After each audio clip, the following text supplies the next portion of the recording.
Kung Fu. Bien que ce terme soit entré dans notre langage comme le synonyme des arts martiaux chinois, on sait finalement peu de choses de lui.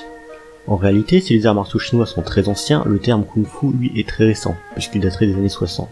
Le terme Kung Fu proviendrait d'une déformation du terme Gong Fu.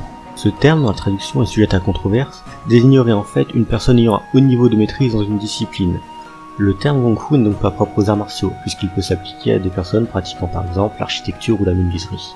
Parmi les autres termes désignant les arts martiaux chinois, l'un des plus anciens et des plus utilisés est le terme Wushu. Bien que la traduction de ce terme soit sujette à controverse, il désignerait la notion d'art martial. Le problème de ce terme est qu'actuellement, il tend uniquement à désigner les pratiques modernes et compétitives. Tout au long de l'histoire, on trouve de nombreux synonymes au terme Kung Fu. On trouve par exemple les termes Wu Yi, Goshu ou encore Kwanpa. Mais concrètement, qu'est-ce que le Kung Fu ? Le Kung Fu est l'ensemble des arts martiaux chinois. Si on en compte de manière certaine plus de 200, seule une petite poignée nous est actuellement accessible en Occident. Face à ce vaste éventail d'arts martiaux, et pour y voir plus clair, il existe deux méthodes de classification. La classification nord-sud et la classification interne-externe. La classification nord-sud est la plus ancienne, et peut être résumée par l'adage « le poing dans le sud, la jambe dans le nord ».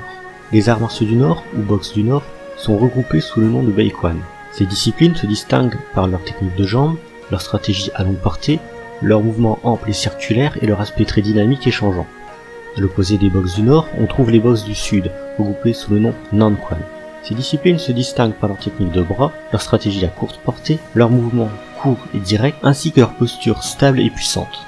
La distinction nord-sud n'est cependant pas absolue. Certaines boxes du nord privilégient les techniques de bras, et à l'inverse, certaines boxes du sud privilégient les mouvements circulaires.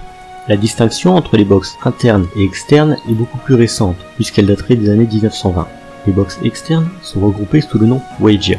Il est à noter que ce sont ces boxes qui sont divisées entre les boxes du nord et les boxes du sud. Ces disciplines, influencées par le bouddhisme, se basent sur le travail de la force musculaire. D'aspect plus vif et puissant, ces disciplines sont d'un abord très martial. À l'opposé des boxes externes, on trouve les boxes internes, regroupées sous le nom Meijia. Ces disciplines, influencées par le taoïsme, se baseraient non pas sur le travail de la force musculaire, mais sur le travail de la force interne, le Qi. On garde des boxes internes une image de lenteur, de fluidité, et si une certaine martialité leur est reconnue, c'est souvent l'aspect thérapeutique qui prédomine. Dans la réalité, la distinction interne-externe n'a pas lieu d'être, puisque chaque art martial est un savant mélange d'interne et d'externe. Dès lors que l'on s'intéresse au Kung Fu, il est difficile de ne pas parler du temple de Shaolin. Les liens entre le temple et le Kung Fu peuvent être résumés par l'adage « Tous les arts martiaux sous le ciel viennent de Shaolin ». Cet adage vient supporter la légende selon laquelle tous les arts martiaux existants, et à plus forte raison les arts martiaux chinois, auraient des liens plus ou moins étroits avec le temple de Shaolin.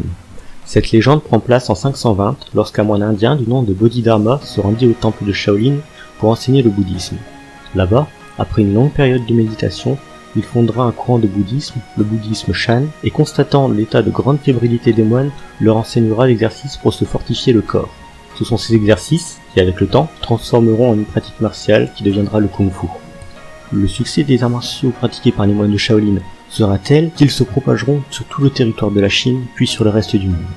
Bien que cette théorie semble s'appuyer sur certains faits réels, comme l'arrivée du Bodhidharma au temple de Shaolin, il ne semble pas concevable que tous les arts martiaux soient originaires du temple.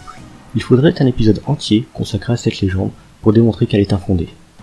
Cependant, on peut relever certains points, comme l'existence d'arts martiaux avant 520, les trop grandes différences théoriques et techniques entre les arts martiaux existants pour qu'ils soient tous issus du même source.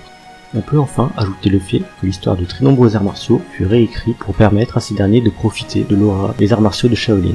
L'arrivée du Kung Fu en Occident est une chose relativement récente, puisque le grand public ne découvrira les arts martiaux chinois que dans les années 60. Cette découverte passera tout d'abord par la série Kung Fu, puis, quelques années plus tard, par les films de Bruce Lee. Aujourd'hui, l'intérêt que portent les Occidentaux pour le Kung Fu n'est pas décru, comme le prouvent les différents films, séries ou encore jeux vidéo sur le sujet. Cet épisode pilote est maintenant terminé, j'espère qu'il vous a plu. Si vous souhaitez en savoir plus sur les arts martiaux, n'hésitez pas à nous rejoindre sur notre site L'Art de la Voix et sur nos pages Facebook et Twitter pour suivre notre actualité. Vous pouvez aussi soutenir tous les projets de L'Art de la Voix sur Tipeee, et si vous avez aimé la vidéo, n'hésitez pas à partager.